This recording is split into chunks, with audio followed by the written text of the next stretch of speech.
Senator Lindsey Graham, R.S.C., joined The Story with Martha MacCallum Saturday to preview Saturday's South Carolina Democratic primary, which he predicted former Vice President Joe Biden would win, before adding that Senator Bernie Sanders, IVT, is on his way to securing the Democratic nomination.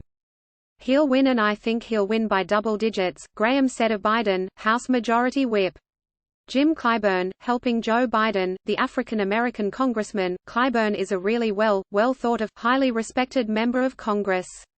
About 60% of the primary electorate will be African Americans.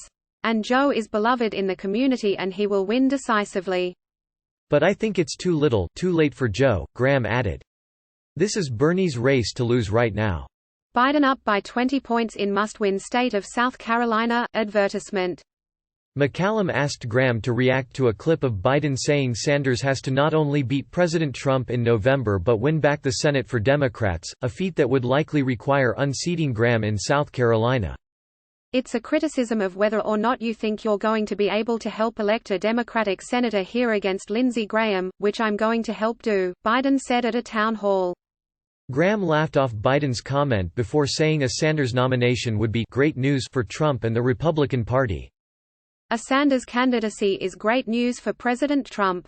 It is great news for Republicans in the House and the Senate," Graham said. "We have a Democrat representing the 1st Congressional District in South Carolina, Joe Cunningham. Bernie Sanders is his worst nightmare."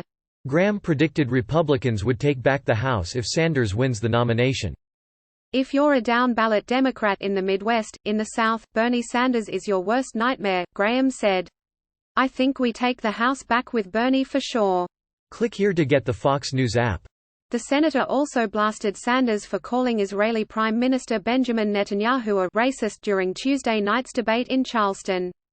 "What Bernie Sanders said about the Prime Minister of Israel makes my blood boil. Bibi is the longest-serving Prime Minister in the history of Israel. He has been elected by the Israeli people for over a decade. He's a good, strong man," Graham said. "He's not a racist. It says more about Bernie than it does Bibi. And in Bernie's world, the radical Islamists are the victims and Israel is the oppressor. It's upside-down politics."